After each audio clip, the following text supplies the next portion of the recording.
Download aplikasi Tarbiyah Sunnah di handphone Anda. Tersedia di Google Play dan App Store. Asyhadu an la ilaha illallah wahdahu la syarika lah wa asyhadu anna Muhammadan abduhu wa rasuluhu la nabiyya ba'dah. Qala Allah Ta'ala fi kitabil karim, a'udzu samii'il 'aliim minasyaitonir rajim. Ya ayyuhalladzina amanu taqullaha haqqa tuqatih wa la tamutunna illa wa antum muslimun. Ya ayyuhan nasu taqu rabbakum alladzi khalaqakum min nafsin wahidah wa khalaqa minha zawjaha wa bassa minhuma rijalan katsiran wa nisaa'a wa taqullaha alladzi tasaaluna bihi wal arham innallaha kana 'alaikum raqiba. Ya ayyuhalladzina amanu taqullaha wa qulu qawlan sadida yuslih lakum a'malakum wa yaghfir lakum dhunubakum wa ma yuti'illaha wa rasulahu faqad faza fawzan 'azima amma ba'd. Bapak-bapak dan ibu-ibu para jamaah yang hadir di Masjid Umar bin Khattab yang semoga Allah rahmati kita semua. Demikian pula para pendengar dan pemirsa yang bergabung di Tarbiyah Sunnah Media. Assalamualaikum ilaikum jami'a. Pada kesempatan sore hari ini kita insyaallah ta'ala akan kembali melanjutkan pembahasan kita tentang tafsir surat Al-Baqarah yang menginjak kepada ayat yang ke-145 di mana Allah Ta'ala berfirman, a'udzubillahi rajim, wa la in ataita alladhina utul kitaba bikulli ayah ma tabi'u qiblatak wa ma anta bitabi'in qiblatahum wa ma ba'duhum bitabi'in qiblata ba'd wa la in ittaba'ta ahwa'ahum min ba'di ma ja'aka minal ilm innaka idzal laminadh dhalimin. Artinya, dan seandainya engkau Muhammad datangkan atau mendatangi orang-orang yang diberikan kitab, dalam hal ini tentu adalah kaum Yahudi dan Nasrani, engkau datangkan bikuli ayatin, dengan setiap ayat atau bukti-bukti kebenaran, maka mereka tidak akan mengikuti kiblatmu, itu ke arah Ka'bah. Dan engkau juga tidak akan mengikuti kiblat mereka. Bahkan sebagian mereka dengan sebagian yang lain juga tidak akan mengikuti kiblat mereka masing-masing. Artinya kaum Yahudi pun juga tidak akan mengikuti kiblatnya kaum Nasrani. Demikian pula sebaliknya pun kaum Nasrani tidak akan mengikuti kiblatnya kaum Yahudi. Dan jika engkau mengikuti hawa-hawa nafsu mereka setelah jelas bagimu ilmu, sesungguhnya engkau akan termasuk golongan orang-orang yang zalim. Faidah dari ayat tadi, di antaranya kata Syekh Muhammad bin Shalih Al-Utsaimin, yaitu bahwasanya Rasulullah sallallahu alaihi wasallam kana harisan ala hidayatil khalqi.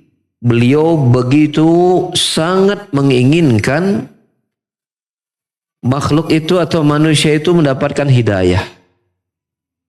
Karena dalam ayat tadi Allah mengatakan walain ataital ladina utul kitaba bikulli ayah. Ya, seandainya engkau Muhammad mendatangkan ahlul kitab itu dengan seluruh tanda, ya, maksudnya bukti-bukti penjelasan tentang kebenaran, ya, maka itu tidak bermanfaat buat mereka. Ini menunjukkan betapa Rasulullah SAW begitu sangat menginginkan, ya, manusia itu mendapatkan hidayah. Jadi terhadap kaum Yahudi dan Nasrani, Rasulullah tidak lelah-lelahnya untuk menyampaikan dakwah kepada mereka.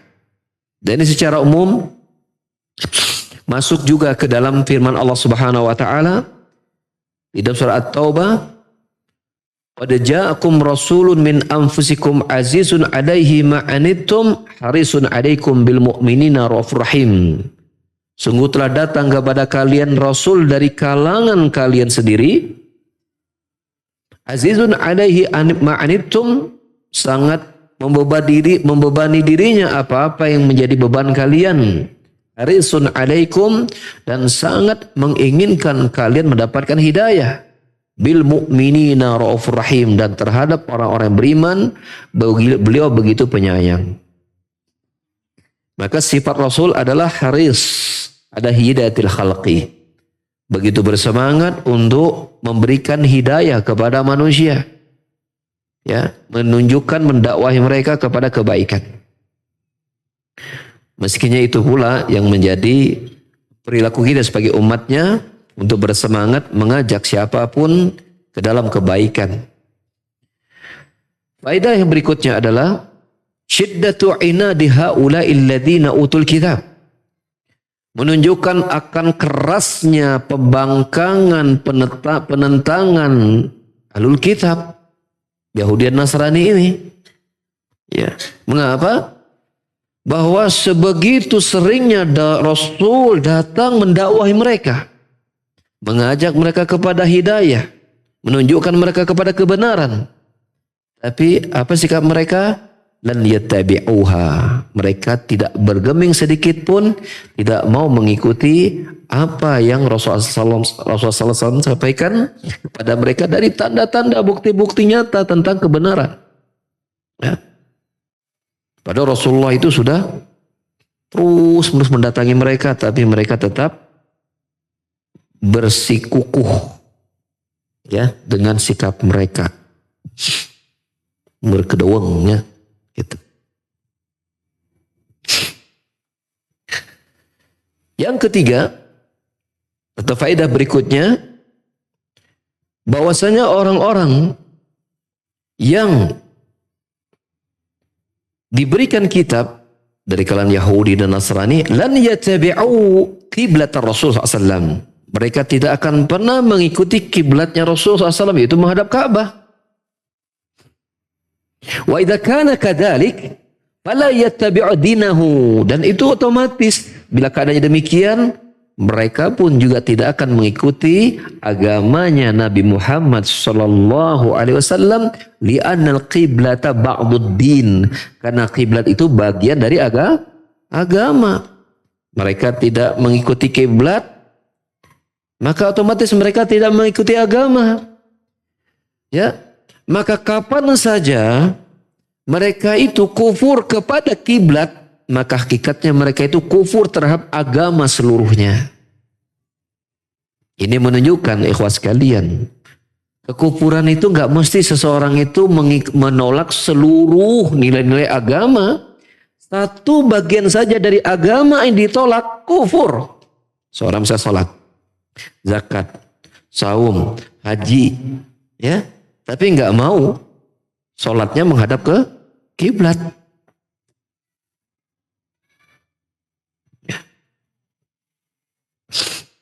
Sholat menghadap kiblat, bayar zakat, ya, melaksanakan haji, melaksanakan saum, tapi menolak misal hukum waris. Nah, laki dua perempuan satu itu nggak adil. Walaupun etate datang dari Al-Quran. Nah, menolak hukum waris walaupun dia rajin salat, haji tiap tahun, ya, puasa tiap tahun. Dan memang Ramadan tiap tahunnya.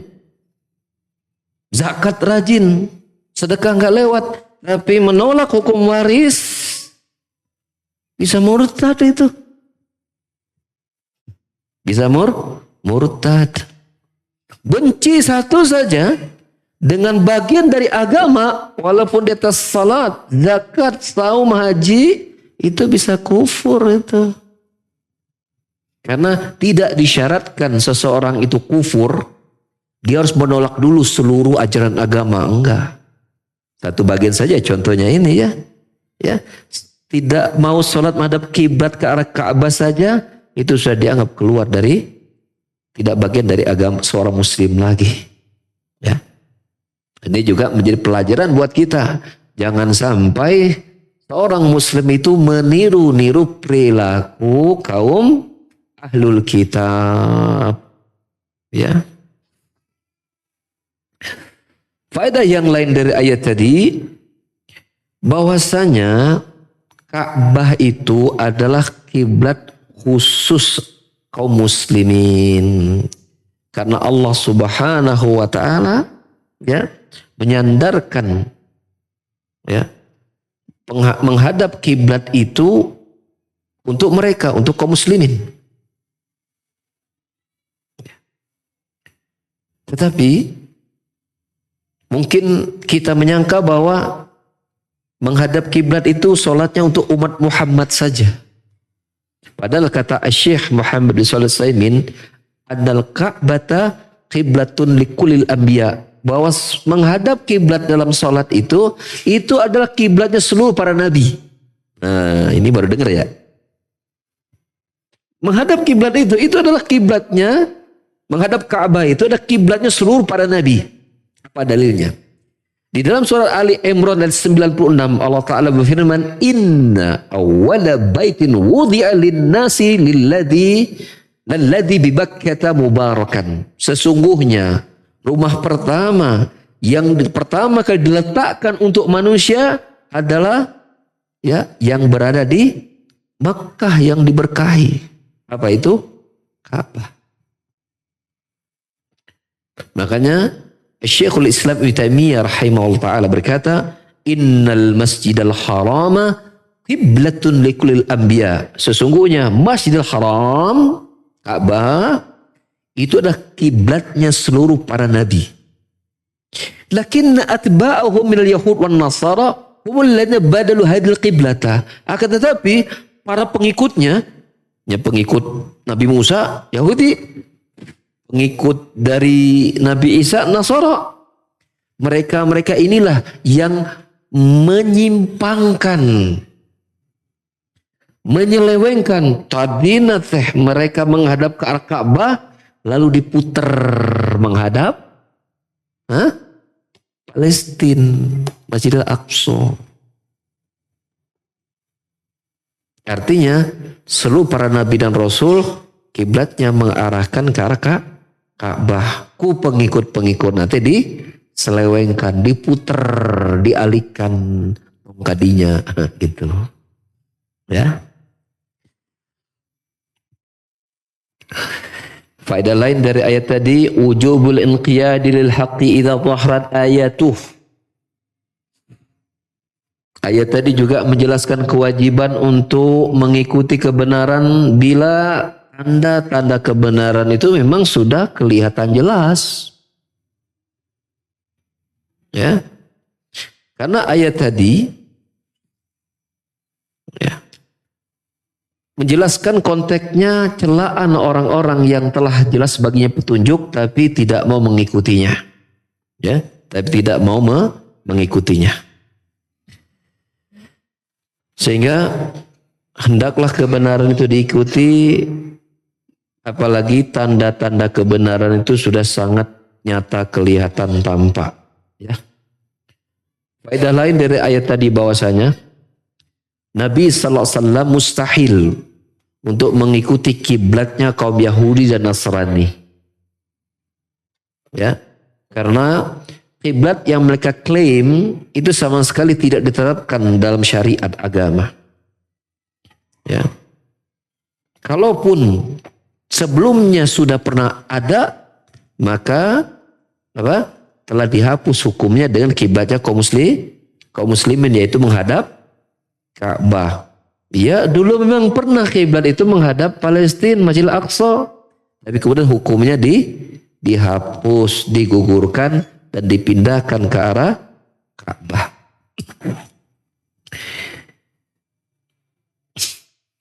Bila kemudian Rasulullah sallallahu alaihi wasallam ya Allah nyatakan, wa ma anta bitabi qiblatahum, engkau Muhammad tidak akan mungkin mengikuti kiblat mereka, maka ini pun juga secara syariat, secara syar'i mustahil juga seorang muslim itu mengikuti jalannya kaum Yahudi dan Nasrani.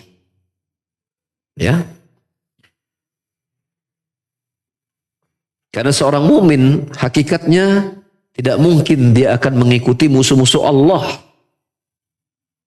Ya.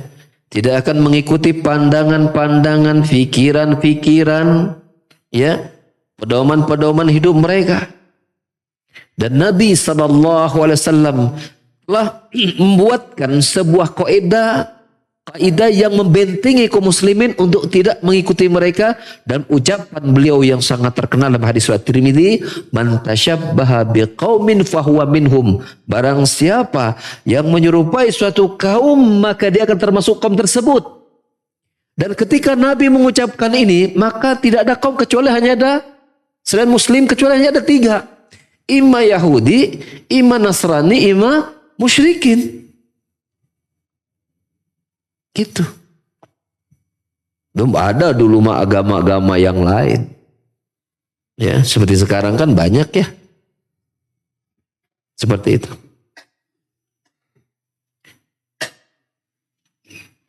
Sehingga sampai-sampai kita harus mewaspadai dan menjauhi untuk menyerupai musuh-musuh Allah Subhanahu wa taala. Baik penting bagi kita perhatikan, ya, sawaun fi umuril ibadah atau fi umuril adah, baik dalam urusan-urusan ibadah, gitu ya, urusan ibadah, ataupun urusan perilaku kebiasaan. Nah, karena menyerupai musuh-musuh Allah ini haram. Bahkan kadang-kadang nanti bisa mengarahkan, menghantarkan kepada kekufuran atau kesyirikan. Ya billah. Pelajaran berharga buat kita. Maka saya sering menyampaikan bahwasanya kita ini, termasuk kalau kepada santri-santri ya, jangan sampai menjadikan idola orang-orang kafir. Ya, jangan sampai menjadikan idola itu orang-orang kafir, ya, non muslim, kafir non muslimah, ya, gitu.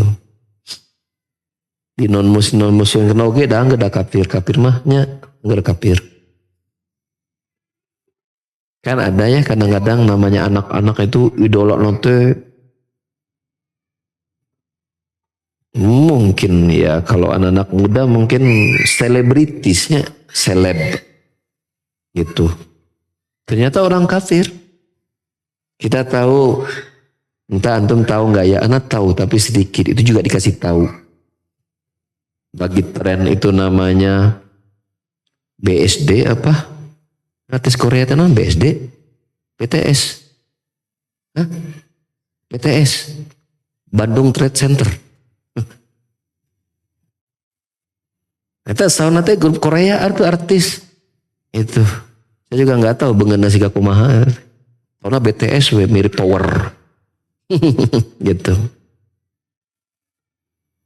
Seseorang itu kalau sudah menjadikan idola, maka segala hal yang berkenan sang idola bakalan diturutan.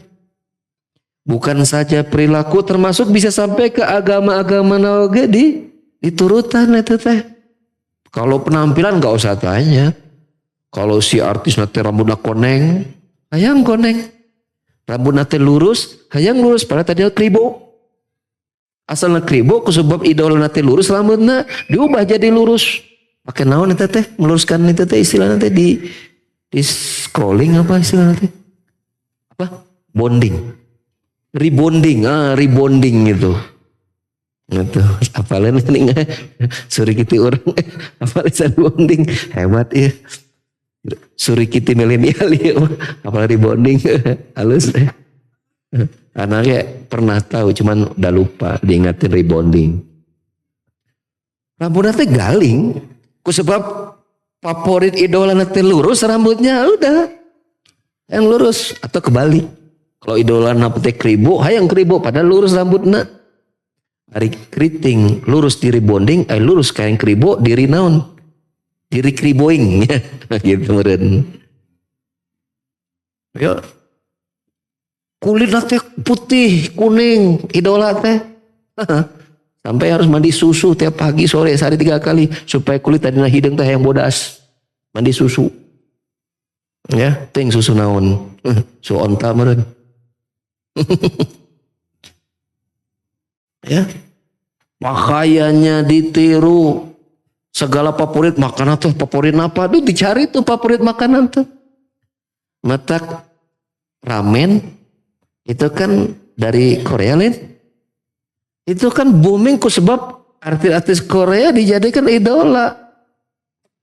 Makanan ge akhirnya lagi makanan oge akhirnya oge jadi dicari. Pokoknya yang berbau Korea naon we di Korean, Korea teh gitu. Termasuk perilaku bahkan mungkin agamanya. Asalkan sama dengan sang idola dia nggak peduli. Makanya bahaya. Sehingga Nabi SAW mengingatkan dengan kaidah yang sangat umum. Man tasyabba biqaumin fahum minhum, untuk memberikan penjagaan kepada kaum muslimin. Jangan coba-coba untuk menyerupai kaum yang lain selain kaum muslimin saja. Karena al-islamu ya'lu wa la yu'la. Islam itu sudah hebat. Nggak perlu dikalahkan dan dibandingkan dengan yang lain. Sehingga hendaklah mestinya seorang muslim itu dia harus sangat percaya diri dan bangga menjadi seorang muslim. Harus bangga. Ya. Batur kamul pakaian seronok, orang pakaian muslim we jeung cadar istri itu tanah naon. Apa? Kita bangga menjadi seorang muslim. Ya. Karena kita tahu tidak ada yang dapat menguntungkan dunia dan akhirat kita kecuali keislaman kita. Termasuk cara kita bertata busana. Terlebih dalam kita bertata kerama dan berperilaku ya. Faedah lain dari ayat tadi. Annal yahud wan nasara la yattabi'u ba'dhum ba'dha. Sesungguhnya Yahudi dan Nasrani itu mereka satu dengan yang lain juga tidak akan mengikuti satu dengan yang lain. Bal yutlilu ba'dhum ba'dha. Bahkan Yahudi menyesat-nyesatkan Nasrani. Itu oke Nasrani menganggap Yahudi sesat. Kita sudah bertemu dengan ayat sebelumnya. Ya, orang Yahudi kan berkata begini, qalatil yahudu laisatin nasara ala syai' wa qalatin nasara laisatil yahud ala syai'. Kata orang Yahudi, agama Nasrani itu enggak ada apa-apanya, salah tuh agama. Kata orang Nasrani oke sama, Yahudi ke agamanya masa sesat. Gitu. Dan ini dikuatkan oleh Allah Subhanahu wa taala tentang ketika dipindahkan kiblat, Ahlul Kitab Yahudi Nasrani tidak mau mengikuti kaum muslimin, tapi mungkin kita mengira oh mereka ya akan saling kerjasama. Tidak, antar mereka pun saling menyesatkan bahwa kiblatnya kaum Nasrani itu teh salah. Cek orang Yahudi, kita oke cek orang Nasrani, kiblatnya Yahudi kita salah. Gitu.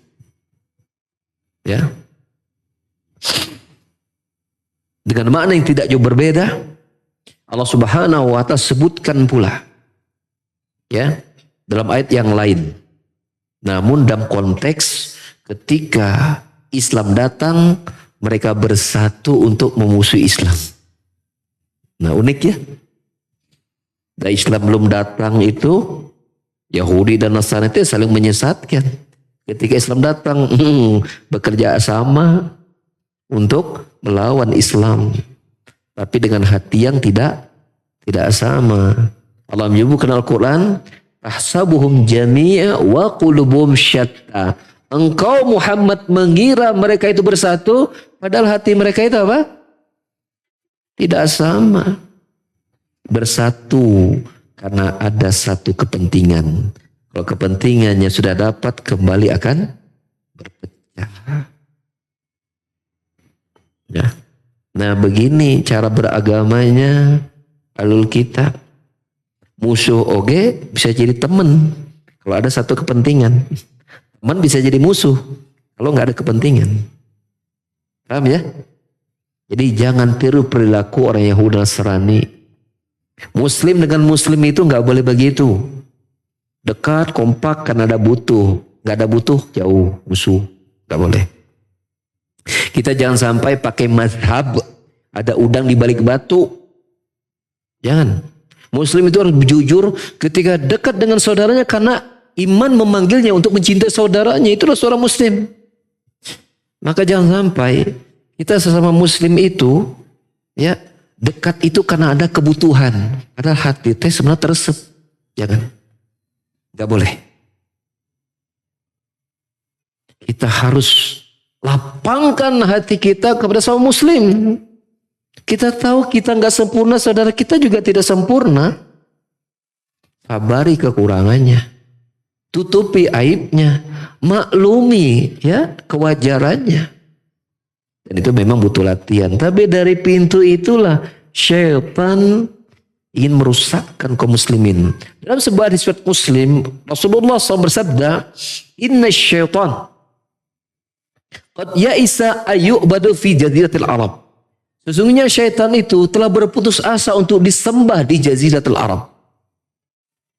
Karena melihat waktu itu dakwah Rasul berhasil, orang-orang Arab bertauhid, mereka putus asa tidak lagi bisa membuat mereka menyembah berhala. Walakin at-tahrisya bainahum, tapi syaitan tidak akan berputus asa untuk memecah kesatuan kaum muslimin dari dalam. Ya. Bila mereka beribadah hanya kepada Allah, tapi persaudaraannya yang nanti akan dihancurkan oleh syaitan. Makanya bila kita nih guru ilmu gurunya, satu pengajian, satu ustadz, satu guru, mengajarkan tauhid sunnah, sama ilmu guru mah. Bisa kompak? Bisa. Tapi syaitan akan cari celah untuk menghancurkan ahlus sunnah dari dalam. Dibuat sedikit permasalahan, digosok tuh, digoreng tuh. Supaya gede. Ditanamkan rasa hasad dan benci. Supaya apa? Tidak menyukai kaum muslimin. Tidak menyukai ahlus sunnah. Maka hati-hati kita dengan tipu dari syaitan. Dan mereka telah berhasil melantakkan apa? Membuat program itu dari kalangan Yahudi dan Nasrani. Ketika musuhnya sama, ngahiji mereka teh. Padahal hati mereka sudah berpisah. Karena ada satu kepentingan. Musuh pun jadi teman. Maka kaum muslimin tidak boleh memiliki sifat seperti itu. Kita harus berusaha untuk ketika kita menyukai saudara kita, lillahi ta'ala, lillah karena Allah. Bukan karena ada unsur dunianya, enggak. Jadi jangan pakai mazhab, ada udang di balik batu, jangan. Ya, kamu udangnya gede, jangan. Ya, harus jujur karena Allah Subhanahu Wa Taala.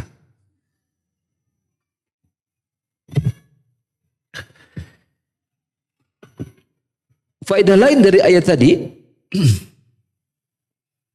di mana ketika Allah berfirman, "Wala ini taba'ta ahwa'ahum," kalau engkau Muhammad mengikuti hawa-hawa nafsu mereka, artinya ketika mereka tidak mengikuti kiblat yang tadinya mengarah ke Palestina kemudian dipindahkan oleh Allah menghadap kepada Ka'bah Masjidil Haram Mekah.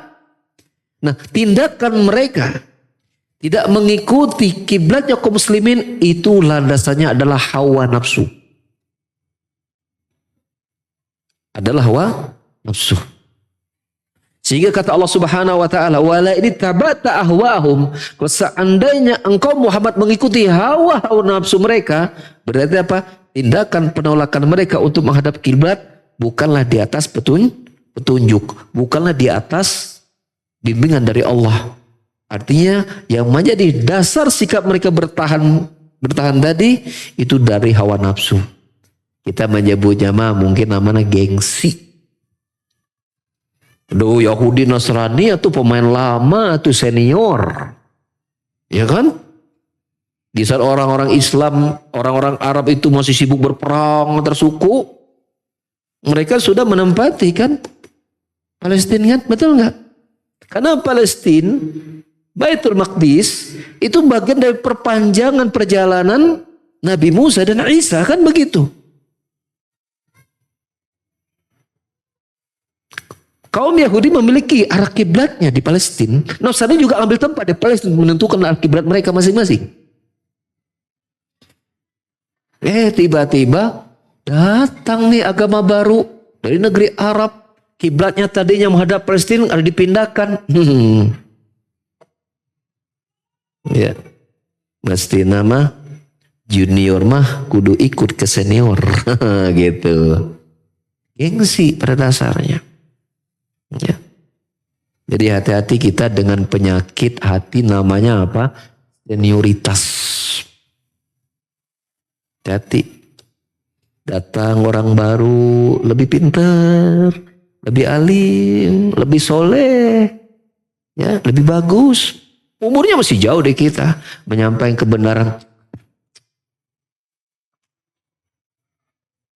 Anak ingusan pengen ngasih nasihat. Hati tuh, ya, jangan. Bila memang itu adalah bukti kebenaran nyata datang kepada dan ternyata itu ingin meluruskan kesalahan kita, terima. Memang berat. Memang berat. Illa man rahimar rabbu, kecuali mereka yang Allah berikan rahmat. Allah jadikan mudah hatinya untuk menerima kebenaran. Mudah. Faedah lain dari ayat tadi, bahwasanya manusia itu secara umum tidak mendapat atau tidak diberikan hukuman bila penyelisihan terjadi dilakukan olehnya karena kebodohannya, karena ketidaktahuannya.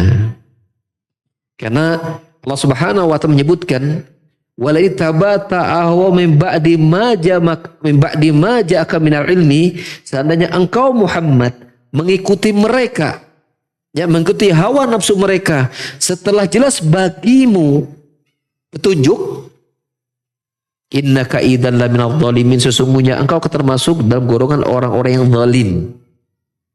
Ya, maka dilihat di sini dihukuminya kezaliman ketika apa? Menolak mengikuti hawa nafsu setelah jelas datang kepadanya apa? Ilmu petunjuk. Maka kadang-kadang namanya manusia itu mengikuti selain kebenaran itu karena tidak tahu. Ya, karena jahil. Ya.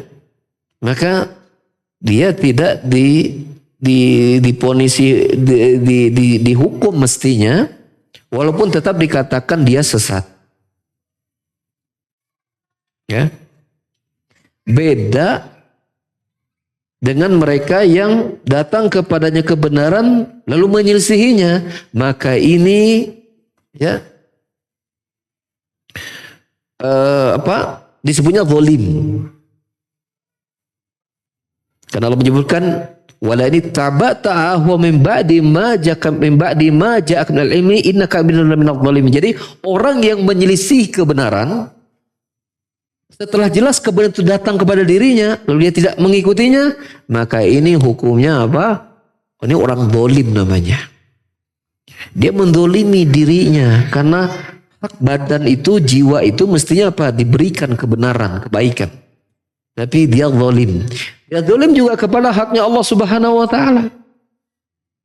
Ya. Maka terrealisasinya hukum kezaliman ya tidaklah terwujud kecuali bagi mereka yang sudah mengetahui kebenaran namun kemudian dia menyelisihinya. Makanya hati-hati bila kita sudah tahu suatu masalah kemudian kita menyelisihinya, itu dosanya bisa lebih besar daripada orang yang melakukan kesalahan yang sama tapi karena tidak ada orang yang ngasih tahu, ya dia tidak tahu ilmunya bahwa ini tuh salah gitu. Contohnya ada orang yang bermuamalah dengan akad riba itu karena kebodohannya, ya. Maka harta yang dia dapatkan ketika ribanya belum dia ketahui itu dimaafkan dan sah untuk dia miliki. Berbeda ketika seseorang bermuamalah dengan akad riba padahal hukum riba dia sudah tahu.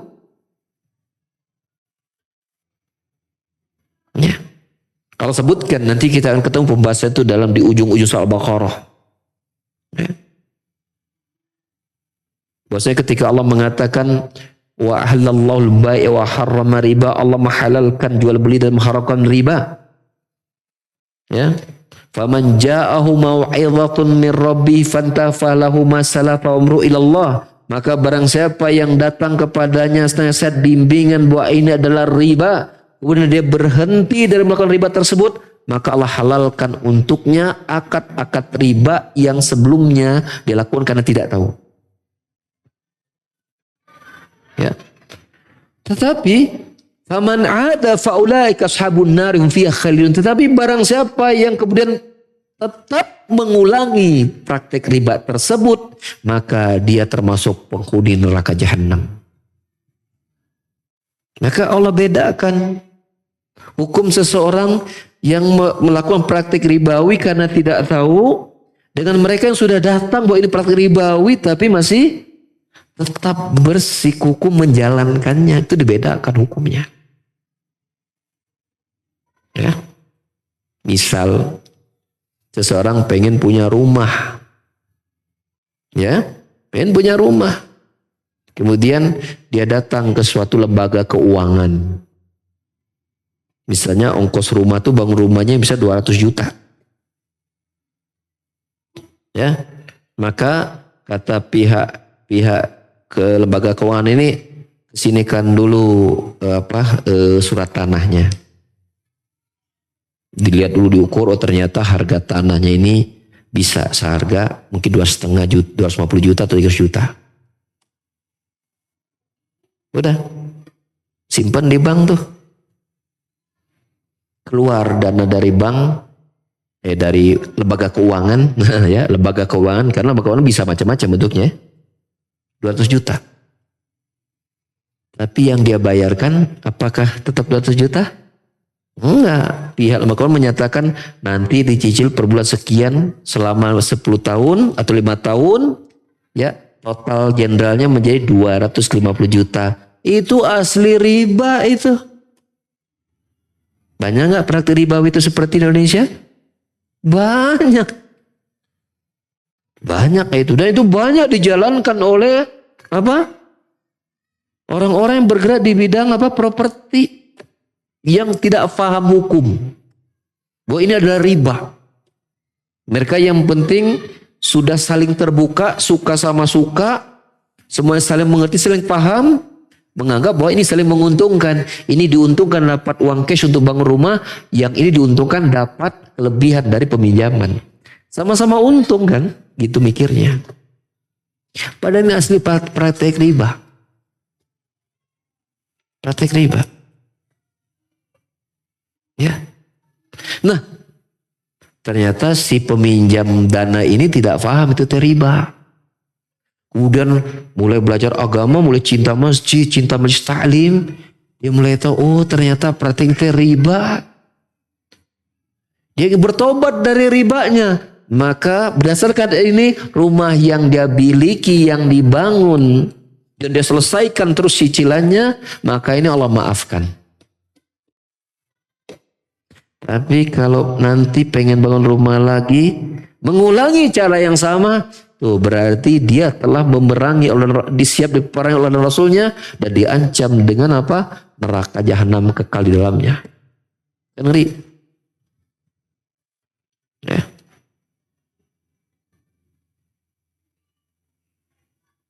Ya. Dan ini kita terapkan dalam berbagai macam praktek-praktek agama kita di bidang yang lain. Ya, bila kita sudah dapatkan informasi bahwa agama kita mengajarkan itu syirik, ya sudah. Mudah-mudahan yang lalu karena tidak tahu Allah maafkan, bertobat. Tapi kalau sudah tentu syirik masih nekat, nah, mengerikan.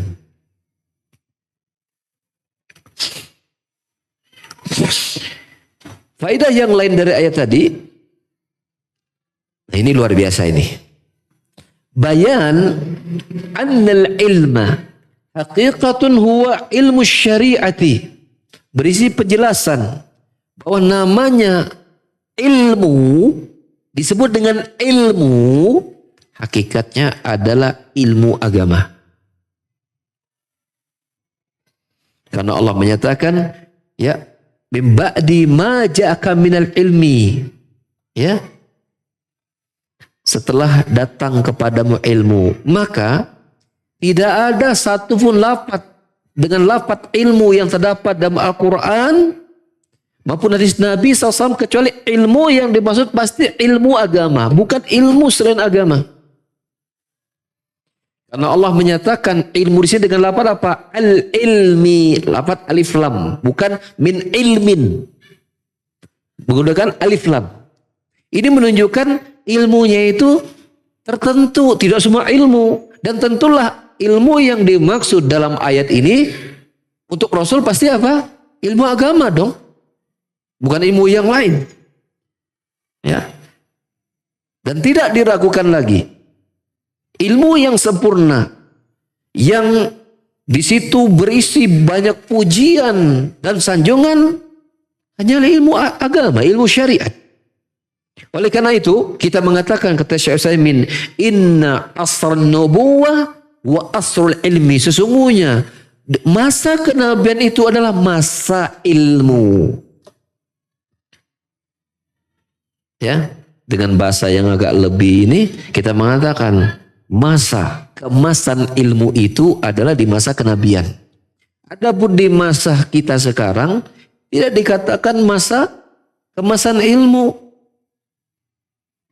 Ya, dipuji secara mutlak. Ya.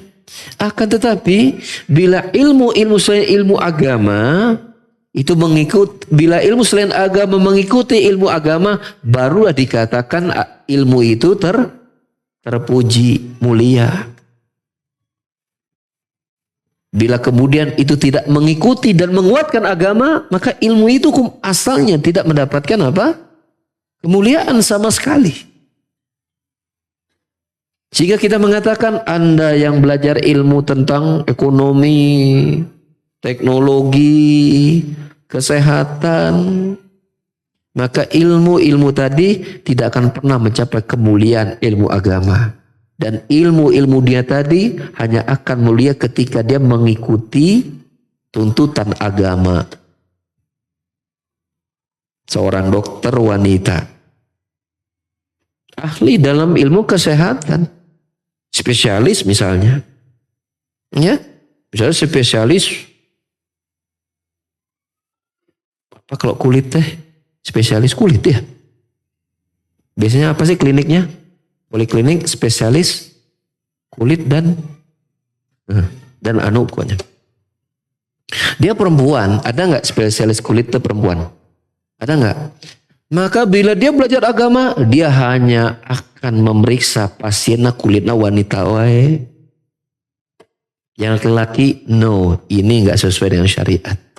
Silakan bapak-bapak yang laki-laki punya penyakit kulit ke dokter laki-laki. Gitu oke.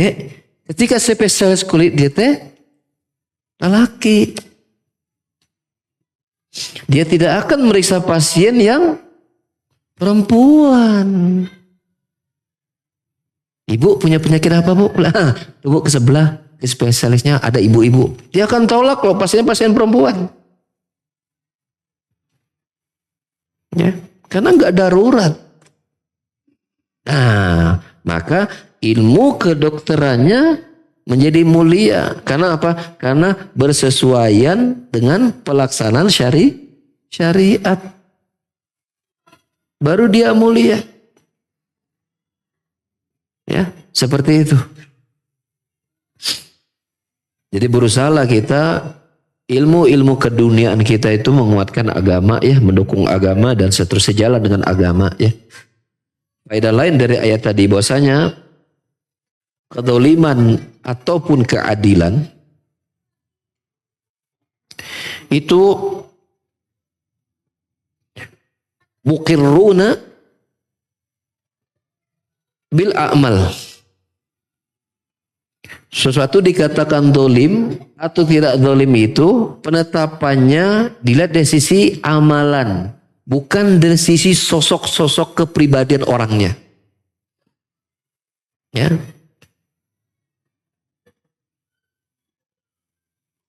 Maka siapapun yang menyelisihi Allah dan agamanya, maka dia adalah zalim. Fala naqulu masalan, maka kita tidak mengatakan, contoh kata Syekh Utsaimin, ini nih orang punya hubungan karib kekerabatan dengan Rasul Muhammad sallallahu alaihi wasallam. Karena kekerabatannya inilah, maka semua dosa-dosanya itu akan gugur. Ya. Maka kita mengatakan, atau seseorang mengatakan, oh orang ini termasuk keturunan Quraisy. Ya. Dari keturunan mulia. Dari keturunan Bani Hashim. Hah? Maka orang-orang yang telah memiliki nasab keturunan dari Muhammad, maka ini orang-orang yang telah digugurkan dosa-dosanya. Apalagi sampai mengatakan orang-orang dari keturunan Nabi ini ada jalur nasabnya dengan Nabi, maka dia sudah punya lapak khusus di surga. Ya dan billah. Ya. Bacakan kepada mereka ayat ini. Walain, ya, kata Allah kepada Rasul kita, wala ini tabata awahum min ba'di ma ja'aka minal ilmi innaka idzal laminadh dhalim. Kalau engkau Muhammad, kata Allah, mengikuti hawa-hawa nafsu mereka setelah datang bagimu ilmu, maka sungguh engkau termasuk dari kalangan orang-orang yang zalim. Bahkan kata Nabi di ayat yang lain, ya, dalam surah Az-Zumar, lain asyrakta la yahbatanna amaluka, kalau seandainya engkau Muhammad berbuat syirik, hapus seluruh amalanmu, ya. Ya, kemudian engkau akan termasuk orang yang merugi. Akan dihadap oleh Allah. Kalau Muhammad sendiri berbuat syirik, Allah akan adab Muhammad SAW. Tapi enggak mungkin Muhammad akan melakukannya. Itu artinya hukum Allah tetaplah hukum Allah subhanahu wa ta'ala. Oleh karena itu, Rasulullah SAW pernah mengumpulkan keluarga-keluarganya. Ya, lalu memanggil kabilah-kabilahnya, wahai ya Ibna Abdi Manaf. Memanggil keturunan kakeknya. Ya. Selamatkanlah diri-diri kalian dari api neraka. Fa inilah uni angkum minal syai'a. Sesungguhnya aku tidak bermanfaat kepada kalian sedikit pun. Ya Abbas, amma Muhammad SAW, wahai Abbas, famannya Muhammad. Ya, la yughni anka minal syai'a. Aku tidak bisa memberikan manfaat untukmu si Allah Subhanahu wa taala sama sekali. Sampai Rasul berkata kepada anaknya Fatimah, ya Fatimah binta Muhammad, saluni min mali syi'ti fa inilah uni anki minal syai'a. Wahai Fatimah, anaknya Muhammad, mintalah dariku harta aku yang kau inginkan, minta. Kenapa? Nanti di hari kiamat aku tidak bisa memberikan manfaat untukmu sedikit pun. Artinya harta anaknya sendiri Rasulullah minta agar dia menyelamatkan diri mereka dari adab neraka dengan taat kepada Allah dan ikut Rasulnya. Maka kekerabatan itu tidak ada hubungannya dengan apa? Kemuliaan. Karena Allah Ta'ala berfirman apa?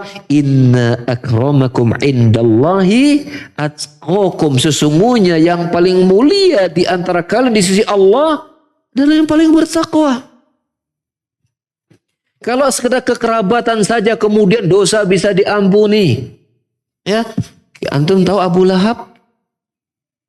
Siapa Abu Lahab itu dengan Rasul? Hah? Paman.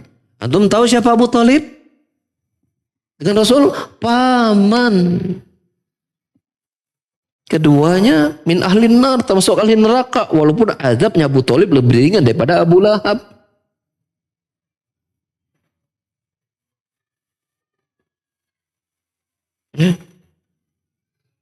Kita belajar tentang Nabi Nuh. Anaknya itu masuk neraka.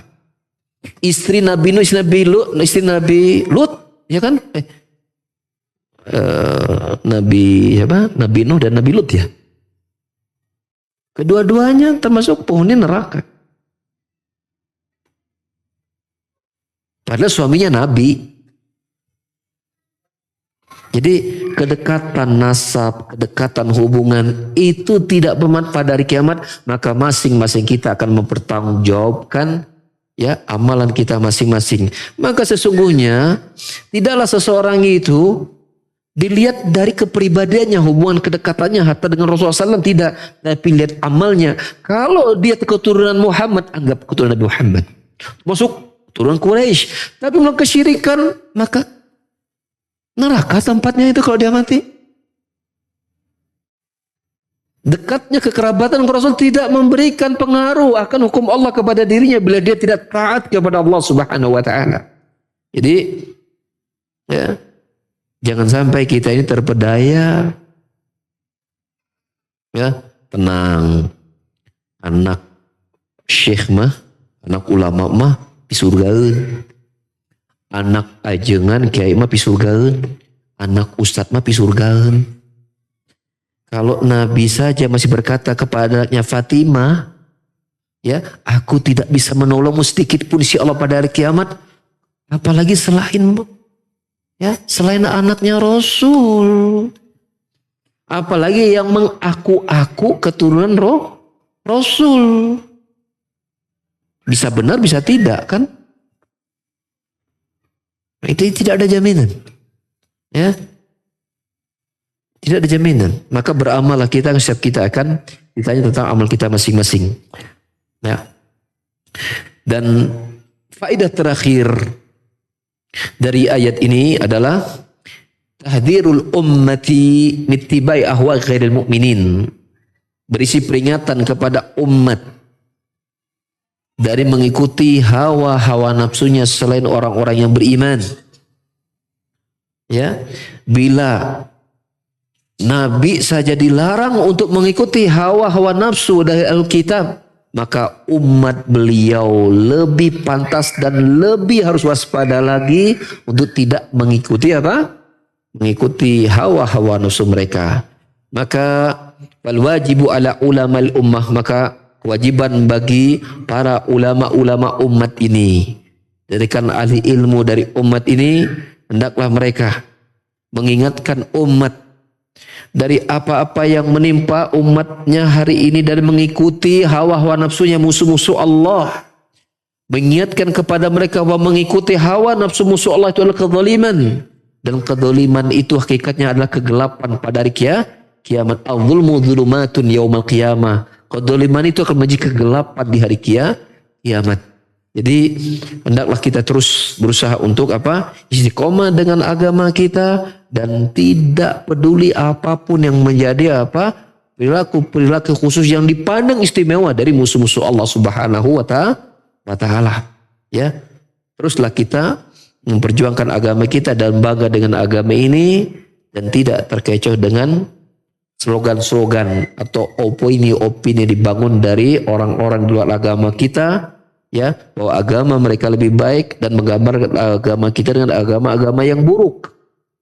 Ya, tetap kita istiqomah. Ya, demikian para jamaah sekalian, beberapa faedah dari ayat 140 soal Baqarah, ya. Dan saya kembalikan kepada, atau langsung ya Kang Cepi ya.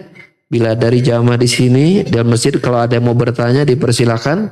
Kalau nggak ada, kita coba kembalikan ke pembawa acara kita. Barangkali ada yang ada dari apa? Dari masuk ke media ya. Silakan. Bismillah. Assalamualaikum Ustaz. Waalaikumsalam warahmatullahi wabarakatuh. Pertanyaan yang pertama berkaitan dengan arah kiblat. Kalau kita sholat munfarid di rumah, apakah benar arah kiblat itu arah barat agak miring beberapa derajat ke utara? Iya. Yang kedua, Baik. apakah disyariatkan adzan subuh menambahkan lafaz as-sholatu khairum minan naum? Oleh yang ketiga, yang ketiga, apakah disyariatkan adzan awal? Sekitar jam 3 adzan awal. Adzan awal, apa disyariatkan? Iya. Oh iya ya. Terima kasih. Duanya masalah fikih ya. Yang pertama, Pertama teh, Hah? Arah kiblat. Oh ya, namanya juga arah ya. Jadi arah kiblat itu berarti ya sesuatu yang menjurus ke arah kiblat. Ya, itu kan kiblat itu kan antara apa? Antara timur dan barat ya. Antara timur dan barat. Jadi ketika Nabi SAW memberikan arahan kepada apa? Ke arah orang-orang yang masuk WC itu. Ketika salah seorang dari kalian itu buang air besar atau buang air kecil, fala tastaqbil qiblah, janganlah dia menghadap kiblat.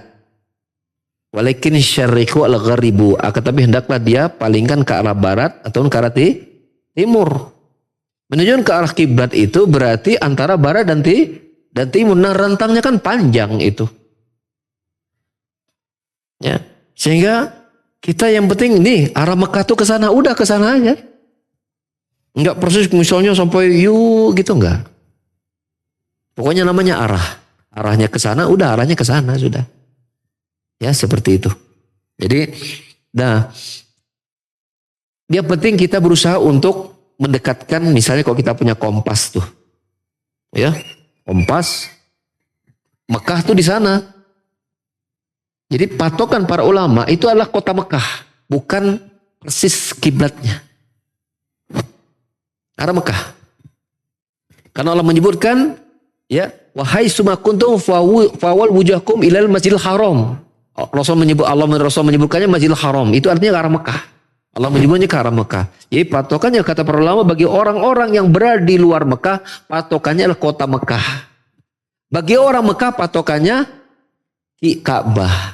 Nah, itu sudah kita kaji di waktu yang di kajian kita sebelumnya. Jadi pokoknya arah Mekah aja. Ya, Mekah itu kan lumayan besar. Jadi kita arahkan ke arah situ, ya. Soal miring dan tidaknya mah ya relatif ya. Relatif.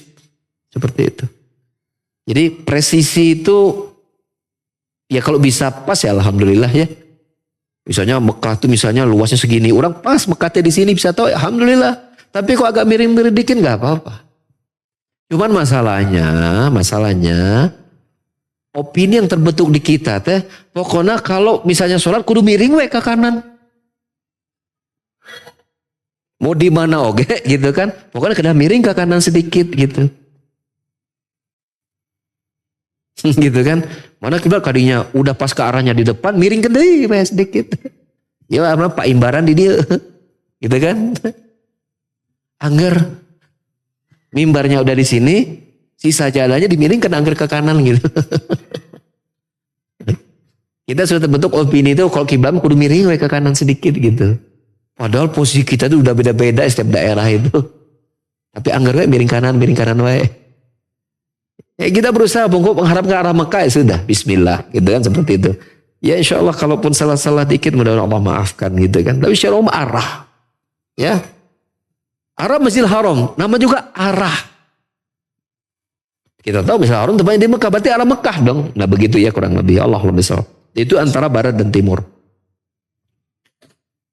Yang kedua tentang masalah taswib tadi ya, adzan awal atau as-salatu khairum minan naum.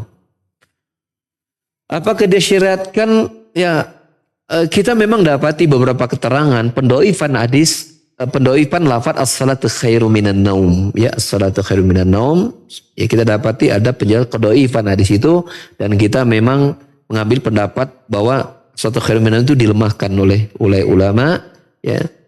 Dan itu kita bisa lihat dalam penjelasan oleh Syekh Al-Albani rahimahullah taala, mungkin ada dalam silsilah hadis dhaifah ya seperti itu, sehingga kita memilih ketika adzan subuhnya kita tidak mengucapkan as-salatu khairu minan naum.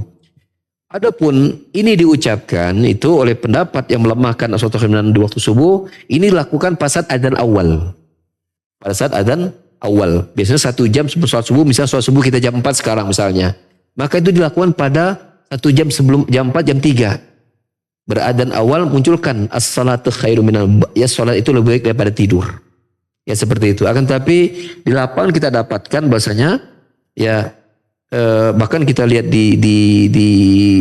di Saudi sendiri itu subuh menggunakan as-salatu khairum minan naum. Di Madinah, di Mekah sama. Ya, artinya ini walhasil ijtihad ulama memunculkan perbedaan pendapat tersebut ya. Allah alam bisawab, mungkin harus dikaji lebih jauh ya. Tapi bahwasanya kita mengucapkan as-salatu khairun minan naum ya di adzan yang pertama. Ya, itu adzan yang itu yang kita pilih dan itu disyariatkan. Ya, pas waktu sholat subuhnya kita tidak baca lagi ya, seperti itu. Walaupun di lapangan kita dapati ada perbedaan pendapat di kalangan para ulama sendiri tentang praktek as-salatu khairun minan naum pada waktu sholat subuh ya, seperti itu. Dan begini ikhwah sekalian, kita pada pembahasan-pembahasan yang di situ memang ulama berbeda pendapat, kita itu jangan kencang. Seperti misalnya kunut antara tidak kunut, itu kan ulama udah biasa beda pendapat gitu. Jangan sampai ketika kita nggak kunut, ketemu dengan kunut, ya mah, lain saudara orang ya, untuk saikhwah ya mah, itu saja jamaah. Begitu juga yang kunut bertemu tidak kunut, ini mah lain saudara orang. Kita itu jangan sampai mengencangkan suatu masalah yang itu ulama udah biasa beda pendapat. Biasa weh. Ya, kita menguatkan yang ini, ada dapat itu ya enggak masalah, selesai. Enggak harus kemudian kita menjadikan itu dilebarkan sampai ya ke arah sampai yang membuat itu mereka ya seolah bukan lagi saudara kita, apalagi sampai mengkafir-kafirkan, naudzubillah ya, seperti itu. Itu kurang lebih ya, sudah terjawab ya. Ada lagi yang lain? Ya, silakan Pak.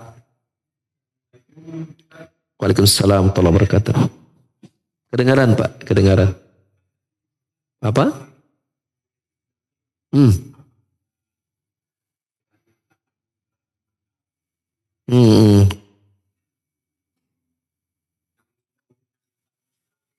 Iya, Masya Allah ya. Iya, ini mah pembahasannya mah mungkin agak khusus ya. Ya nanti kita bahasnya di waktu yang khusus saja. Ibu-ibu ada pertanyaan? Nggak ada ya. Kalau di sini mah. Bapak itu, Kang Cepi, barangkali ada pertanyaan dari studio? Silakan. Baik, syukran Ustadz atas kesempatan yang diberikan. Ada pertanyaan dari Ummu Hanif. Beliau bertanya, Bismillah, Assalamualaikum warahmatullahi wabarakatuh. Ustadz, apakah sejak dahulu Masjidil Aqsa juga untuk kiblat 3 agama, yaitu Islam, Yahudi, dan Nasrani? Syukran Ustadz. Silahkan. Apakah? Ya, jawabannya iya. Jawabannya iya itu maksudnya begini. Bahwasanya Syekh Muhammad Utsaimin menjelaskan bahwasanya orang Yahudi itu mengambil Masjidil Aqsa itu sebagai ya titik kiblat mereka. Cuman titiknya beda dengan kaum Nasrani. Ya. Seperti itu. Jadi titiknya mereka beda-beda.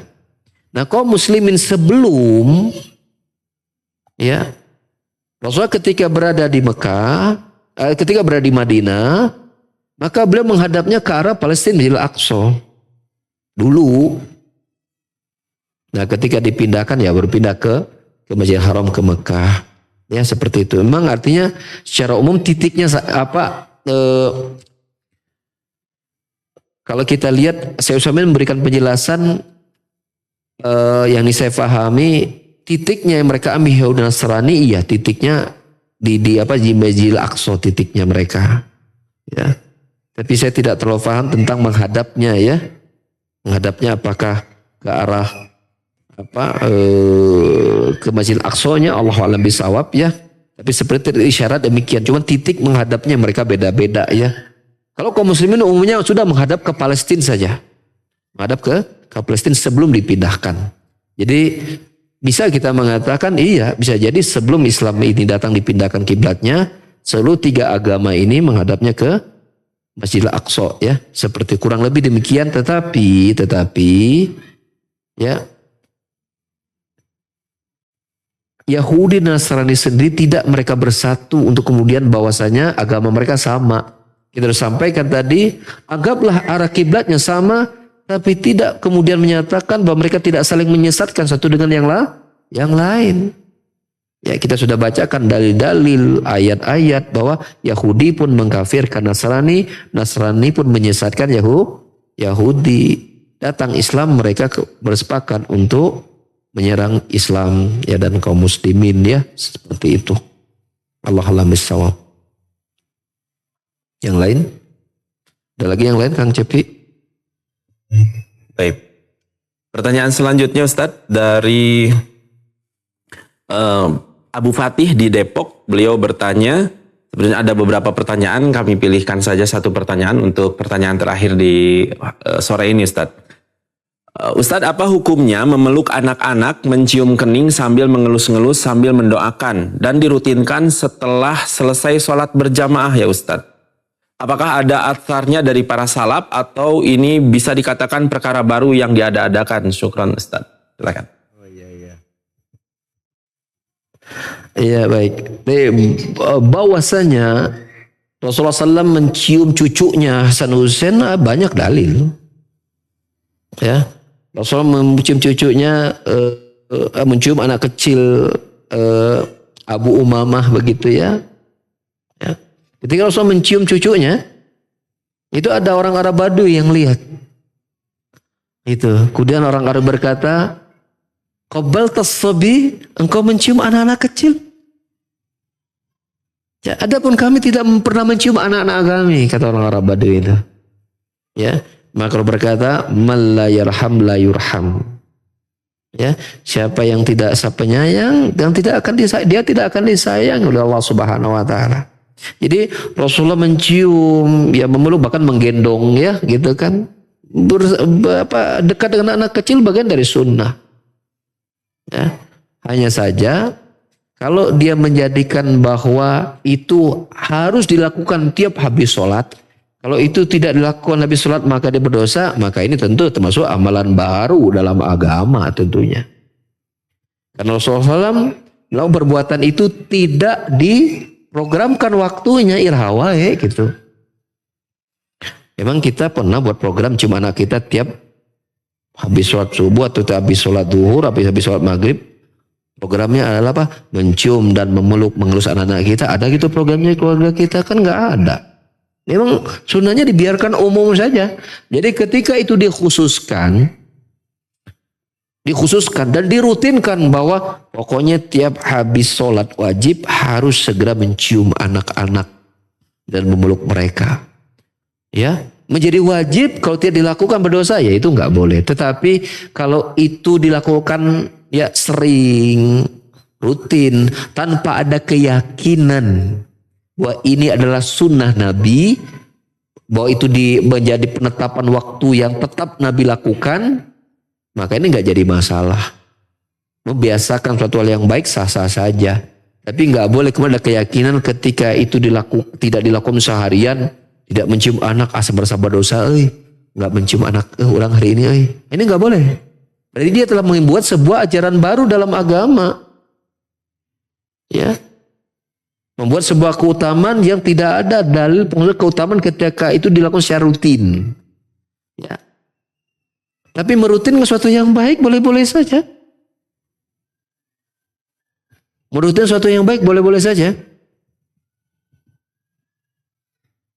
Ya, boleh-boleh saja.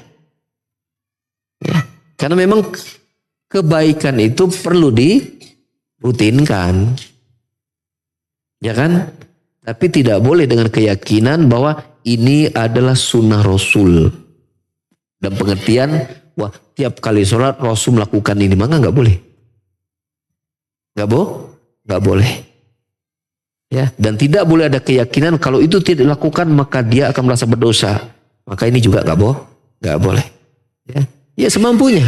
Kita mungkin setelah habis sholat mungkin anak-anak kemudian ketika ada kita cium, mereka cium tangan kita cium mereka, nggak masalah.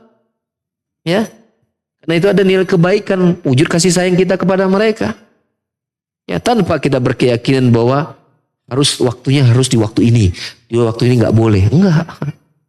Kita pulang dari tempat kerja, pulang dari kantor, pulang dari dagang, pulang dari sawah, pulang dari laut, mungkin habis kita menangkap ikan karena nelayan, cium anak-anak kita, boleh. Tapi kalau sudah punya keyakinan itu hanya harus dilakukan setiap habis sholat, maka ini termasuk amalan baru dalam agama. Ya, seperti itu. Allah lebih sawab. Ya, kita akhiri kajian kita di sore hari ini. Barakallahu fikum. Subhanakallahumma bihamdika asyhadu an la ilaha illa anta astaghfiruka wa atubu ilaik.